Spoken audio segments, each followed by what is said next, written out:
done some musical ventures that circumvented the major labels and major distributors. You pulled those deals off by yourself or collectively as the Justice League. Can you talk about that? Was Tessanne Chin. She was the winner of The Voice like maybe 2 seasons ago, and she won The Voice. And we got in the studio with her. We vibed out and did a single with her. And I guess the timing was she was on Universal, but the timing was they parted ways professionally, her and Universal. So they wanted to put it out. So we put it out on our label via Empire. It's a really big digital label, and they do have major label infrastructure, which is Warner Atlantic. We distributed that song Fire, and it got placed on a shampoo commercial. And since we own the master to it, we got the master fee, and and the publishing went to our publishers and whatnot. But it's good to put out stuff independently, but you're gonna need a good incubator or a good distribution, just to at least to have that infrastructure. I don't think there's a way to get around major label infrastructure, honestly. No matter if you're Chance the Rapper, if you're Macklemore, if you're Lil Dicky, no matter what, there is major label infrastructure behind all these, independent artists.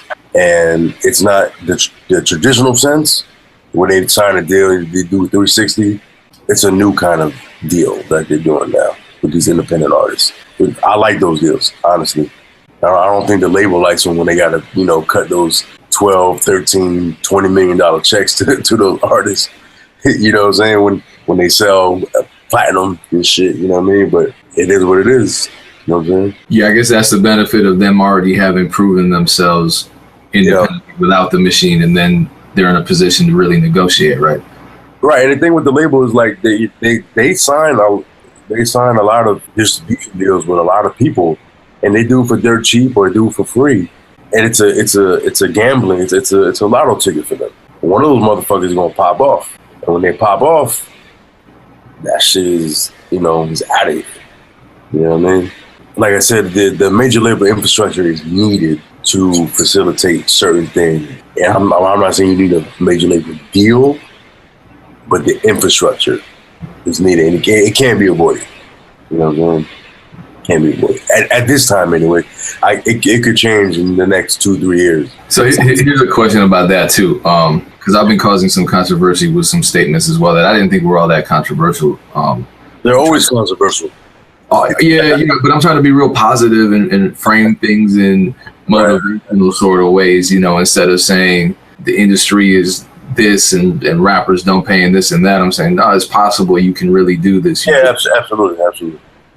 But apparently that's controversial somehow. So what I've been getting a lot is people saying things like, unless you're a Drake or unless you're a, I don't know, name the top rappers out right now with the best possible situations for themselves. Unless you're at that level, you can't make any type of money or you can't make any type of living. And obviously that's not true because we see people who, I'm raising my hand like I'm not Drake and I'm making a living, but as pass for Drake. I get that sometimes. I'm not mad at that. But as far as that metric of success, how, having been on the independent side, having been on the major side of things, and having worked with artists of all varying levels in the industry, what I'm hearing is a lot of people feel that if they can't get to the Drake level, they're a failure. They're fucking stupid then. My metric is not being goddamn stupid. You gotta think about it because they had to start somewhere. You know what I mean? They weren't always hot. Look at the Beatles. The Beatles weren't always hot. They fell off. You know what I'm saying? And they're legendary now. To me, it sounds like a mental block to me. It sounds like it's a like they can't be that big. Like, why are you doing this if you don't think you could be that big? You know what I'm saying? Like, what the fuck is the point of doing it if you can't have the success that we have or Mike Will or whoever, you know what I'm saying? Like, and it goes back to, self-worth. Like, why are you doing this? Like, what's the point? And yes, there's tiers of money that you could make, even if you're not a Drake or a fucking, you got all these little rappers out here They ain't sold a motherfucking thing. These niggas got goddamn, they holding racks up to their ear and shit. You know what I'm saying? Like, so they making money.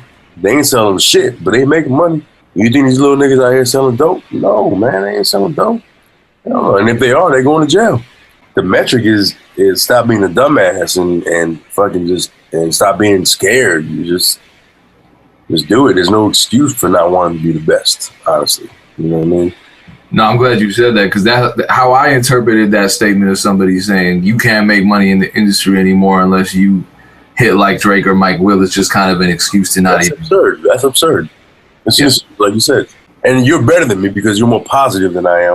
I give it to you straight, raw. You know what I'm saying? I'm like, yo, stop being a fucking dumbass. All right. If you knew everything, you'd be me, basically. You know what I'm saying?